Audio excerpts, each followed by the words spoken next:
Hanya karena dia pulang kerja terlambat 5 menit, Rosa menyaksikan bosnya dibunuh. Dia ketakutan dan segera bersembunyi di sudut, tidak berani bersuara. Namun tiba-tiba telepon berdering pada saat itu juga. Dia segera mematikan telepon dengan bingung, tetapi sekelompok orang menemukannya. "Halo, sungguh sial," sang junior melemparkannya ke depan kakak Arman. Melihat bosnya tergeletak dalam genangan darah, Rosa takut dia juga akan hancur. Dia segera mengatakan bahwa dia hanya seorang pembersih, dan dia bisa membersihkan tempat kejadian. Semoga Arman bisa memaafkannya. Lihat kakak laki-laki itu tidak tergerak sama sekali, dia terus berbicara. Jika tidak dibersihkan, darah akan merembes ke lantai. Dan butuh seseorang untuk membersihkannya. Cara terbaik adalah dengan menggunakan natrium oksida. Sabun dan air dapat membersihkannya. Butuh air dingin. Profesionalismenya mengejutkan Arman. Biarkan dia yang menanganinya, mungkin kamu akan belajar sesuatu. Setelah itu, Rosa segera menggunakan pengalamannya untuk membereskan tempat kejadian. Melihat adegan tersebut, Arman bertanya-tanya tentang identitasnya. Rosa bilang dia orang Kamboja. Dia datang ke Amerika untuk mengobati penyakit anaknya, dan dia akan segera kembali ke rumah. Saya jamin saya tidak akan menceritakan hal ini kepada siapapun.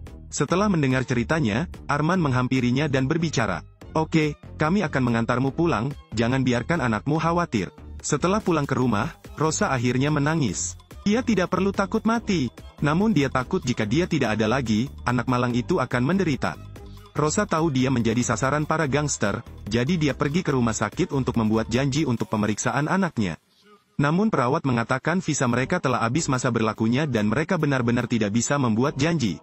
Tidak peduli seberapa banyak Rosa memohon, perawat itu tidak setuju. Saat ini, dia segera mengatur untuk pergi bersama anaknya. Sampai jumpa. Begitu dia menoleh, dia melihat junior Arman. Jelas dia selalu mengawasinya, khawatir orang lain akan menyakiti anaknya. Rosa dengan marah menghampiri pria itu dan menyuruhnya membawanya mencari Arman. Tak lama kemudian Rosa dibawa menemui Arman. Dia menyatakan bahwa dia telah menceritakan semuanya tadi malam, berharap dia bisa menjauh dari mereka. Tapi Arman tidak perlu khawatir dia akan mencelanya. Dia menyuruh juniornya untuk mengambil setumpuk gaji dan menyuruhnya bekerja untuknya. Rosa mengatakan meskipun itu demi nyawanya, dia tidak akan melakukan tindakan ilegal.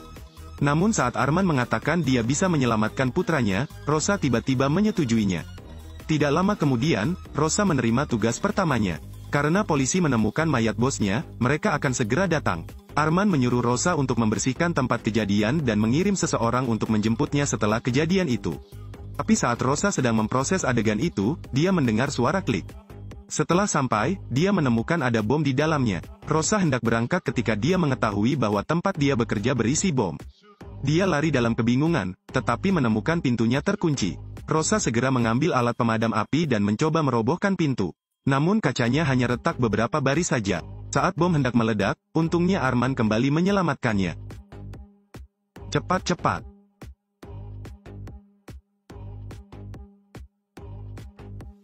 Meski beruntung lolos dari maut, Arman juga terluka karenanya.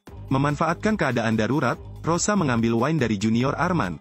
Lalu dituang langsung ke kakinya, lalu gunakan pisau untuk menekan lukanya. Setelah berhasil menghentikan pendarahan, rombongan pergi sebelum polisi datang. Di dalam mobil, selain kekaguman atas profesionalisme Rosa, Arman pun mengucapkan terima kasih padanya. Tapi gadis itu bertanya padanya, kenapa dia meninggalkannya di ruang bawah tanah sendirian menunggu kematian? Arman bilang ini pengaturan bos kita. Aku setuju untuk membantu kalian. Tapi kamu tidak bisa memperlakukanku seperti itu. Jika kamu masih ingin aku bekerja untukmu, kalau begitu kamu harus melindungiku. Beri aku rasa hormat yang seharusnya kumiliki. Lalu beritahu Arman jika terjadi apa-apa padanya, dia harus menjaga putranya. Saya setuju dengan kamu. Sejak saat itu, Rosa menempuh jalan yang tidak bisa kembali lagi. Hari itu, Rosa merasa bersalah sehingga ia menghadiri pemakaman bosnya. Dia juga mengambil beberapa barang selama perjalanan bersih-bersih dan memberikannya kepada putri bos. Karena di sana ada oleh-oleh yang pernah diminta bosnya untuk dibelikannya untuk putrinya. Terima kasih, namun bisa juga karena perbuatan baiknya tersebut. Hal ini menyebabkan polisi yang menangani kasus tersebut curiga terhadap Rosa. Dia hanya seorang petugas kebersihan, tapi setiap hari dia berangkat kerja, sebuah mobil mewah datang menjemputnya. Karena dia bukan staf kebersihan sungguhan. Ini tentang membantu para gangster membersihkan TKP. Hari itu Arman sedang berdagang senjata dengan rekannya. Tak disangka, saat bertransaksi, sebagian senjatanya hilang. Pihak lain mengetahuinya dan marah. Kamu berani bilang barangku hilang? Bisnis apa yang kalian lakukan? Arman segera menyuruh pihak lain untuk tenang, bagian yang hilang nanti akan diisi. Tapi dia tidak mendengarkan, dan tanpa mengucapkan sepatah kata pun, dia mengeluarkan senjatanya. Baku tembak terjadi dan sang junior menyelamatkan nyawa Arman. Setelah baku tembak singkat, kedua belah pihak kehilangan satu orang. Melihat bahayanya, Arman segera menyuruh lawannya berhenti. Sudah kubilang aku akan memberimu pistolnya. Ini pasti akan berhasil. Aku hanya butuh beberapa hari. Aku hanya bisa memberimu waktu 24 jam. Jika tidak, darah akan mengalir ke sungai. Arman kemudian memanggil Rosa, membiarkannya menangani adegan itu. Dengan sangat cepat dia membersihkan tempat ini dan membereskannya. Saat membuang sampah, saya bertemu dengan seorang pria dengan tatapan tergesa-gesa. Rosa pun tak menyangka berkat kejadian tersebut nantinya bisa menyelamatkan nyawa dirinya dan putranya. Hari itu, penyakit putra Rosa semakin parah dan harus segera diobati. Namun visanya telah habis masa berlakunya, dan jika ia dirawat di rumah sakit, ia akan dianggap sebagai imigran gelap. Berdaya, dia hanya bisa menelpon Arman untuk meminta bantuan. Namun saat ini Arman sedang sibuk dengan senjatanya sehingga tidak memperhatikan. Anak itu dalam bahaya. Dalam keadaan darurat, Rosa hanya bisa membawa anaknya ke guild untuk mencari bantuan Arman. Apa yang kamu lakukan di sini? Anak itu akan mati. Dengan sangat cepat, Arman membawa anak itu ke rumah sakit guild untuk didiagnosis. Saat dokter hendak merawat anak tersebut, bosnya muncul. Dia segera memerintahkan pengobatannya dihentikan. Dia awalnya ingin berurusan dengan Rosa. Di luar dugaan, Arman tak takut bahaya untuk menyelamatkannya.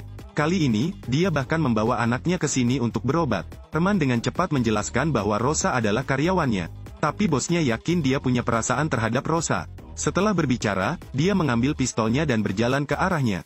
Hidup dan mati sudah dekat, ungkap Rosa dengan cepat. Aku melihat seseorang memindahkan sesuatu dari mobilmu. Dia terlihat sangat stres. Sepertinya kamu melakukan sesuatu yang kamu tidak ingin orang lain mengetahuinya. Dia terlihat seperti apa? Berdasarkan uraian Rosa, Arman mengetahui bahwa itu adalah bawahannya. Kumpulan senjata itu mungkin dicuri olehnya.